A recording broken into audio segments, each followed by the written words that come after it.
Hey everybody, it's Virginia the Buckeye Gamer here, and I'm back after almost a month. I do apologize, I had meant to make videos here now for a couple weeks and just haven't had a chance, but I am actually going to go over a topic that I have briefly touched base on in a recent pickups video, and that is games and consoles that I regret selling or giving away. Now most of these are selling. There was a couple that I gave away, but we'll just, actually what I'm going to do is I'm going to go in chronological order. So I'm going to start from the earliest and to modern day. So the first one that I can recall that I do regret is actually a console. It was a Game Boy Color. And it was a Pokemon edition Game Boy Color. It was the gold and silver one. And I think I got that with a copy of Pokemon Gold, if I remember correctly.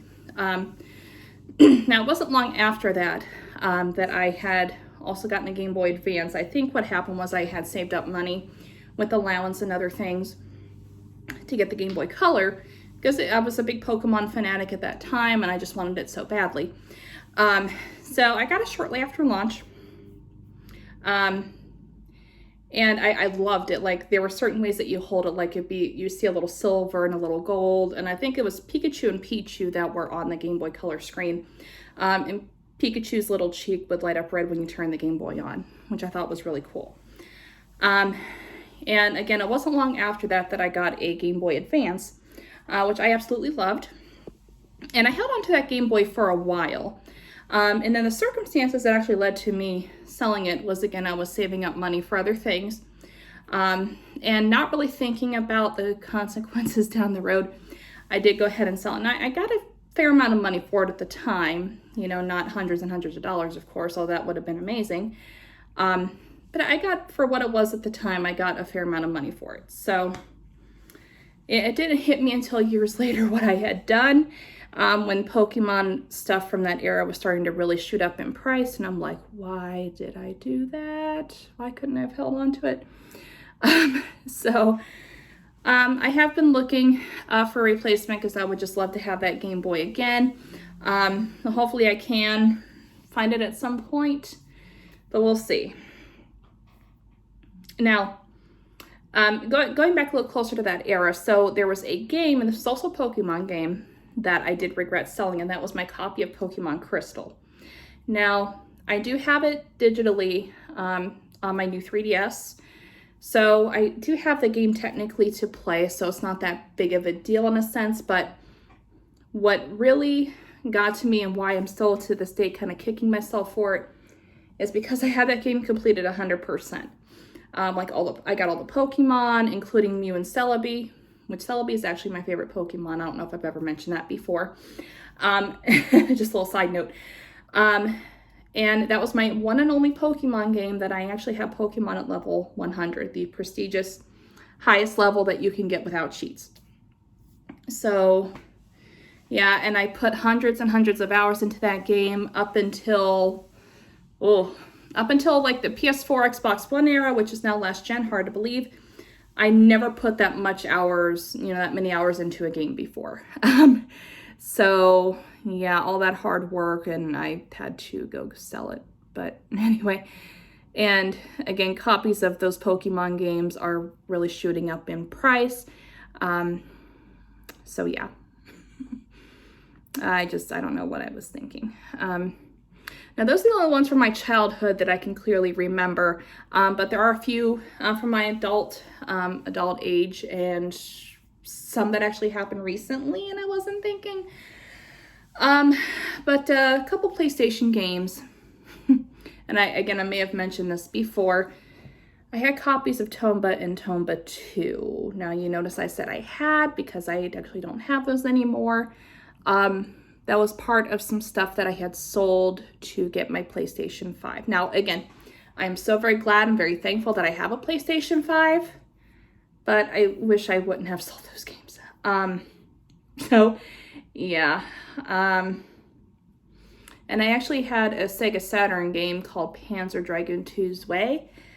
I didn't feature that in a pickups video, but that one, as sad as I am to let that one go, there is plans to remaster, do a remake of that. which I do have Panzer Dragoon, the first one, the remake of it for the Nintendo Switch. I got that through Limited Run, and I think I did an unboxing of that too. But there are plans for that one to come out as a remake. So that one, again, I regret it, yes, but if the remake's coming, then that will be fine. It's a lot cheaper. So yeah. And then I also had, this is still in my adult years, but early on in my adult years, when I was starting to, get an adult job and, buying my own video games and having to rely on my parents. I had a PlayStation 3. Now this was a super slim model. So for those of you that don't know, the PlayStation 3 had 3 different models. So the first one that came out was like really big and bulky. It's called the PS3 Fat. It's a big one. I think it weighed like 11 or 12 pounds.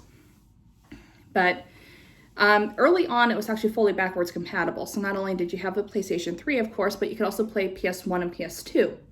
Now, again, for those of you that don't know, all PlayStation 3s, regardless of the model, do play PS1 games. So if you are looking for an alternative to play your PlayStation 1 games and not have to worry about a memory card, that is a solution there. And then they had the slimmer model, which was a front loading, so you put the disc in the front. That's actually the one I have now. And I like it, it works. And then there was a super slim, very, very tiny, very light in comparison to the other two, but it was a top loader kind of. So you would open up this little, like a little door, and then you put your disc in and then close the door. Well, the one that I happened to have was a limited edition white one, and I forget what game that came with. It might have been, I think it was Little Big Planet, but I could be wrong. I don't know that for sure.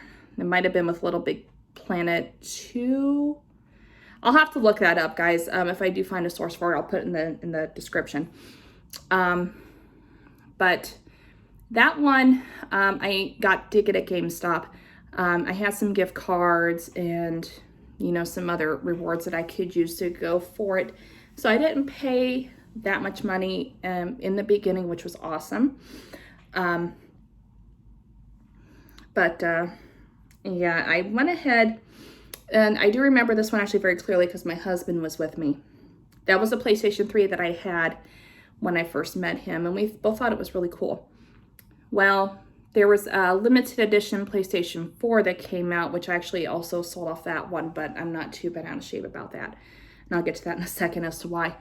But it was for Uncharted 4. Now, this was the original PlayStation, so the two tier one, not the 3 tier like the PlayStation Pro is. 2 tiers. It was like a light blue. I wouldn't say navy blue necessarily, but it was a shade of blue. But it was an Uncharted 4 edition and had Nathan Drake etched on the top and all that. It looked really cool.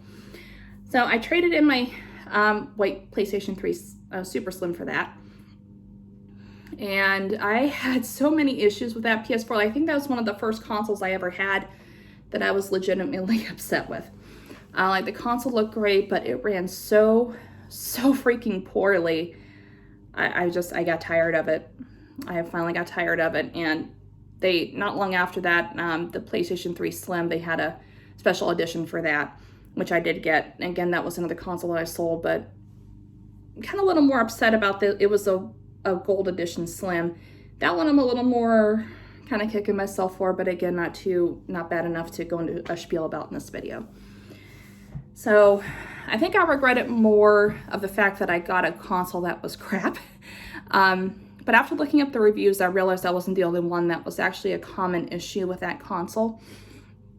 So now again, I do have a PlayStation 3 now. Again, it's just a regular Slim, a black one, and it works just fine, but I wish I would have held on to that Super Slim.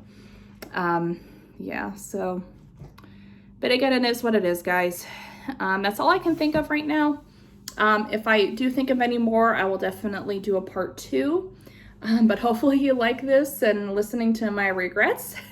So just be careful, guys. If you have a game that is of a high dollar value or might be in the future, thankfully I have my PlayStation 3 collection pretty much complete. And those games are starting to shoot up in price if you haven't noticed, like a lot of the Atlas games. But there was a reason for that, because Atlas used to be notorious. They're a lot better now, but they used to be notorious for low production numbers. So that's why those games are always valuable. But I actually have several in my collection, and it's a good thing I did, because some of them are going for hundreds of dollars. So, and the same for 360. You know, again, I got my collection pretty well, with a couple of exceptions, got it pretty well complete. So, yeah. But yeah, just be careful, guys. If you have a game that you're on the fence about, just hold on to it and, you know, watch the market and see what happens. But yeah, hopefully you guys enjoyed this video. If you did, just leave a little like and comment down below, and I will catch you guys later. Keep on gaming and have a great day.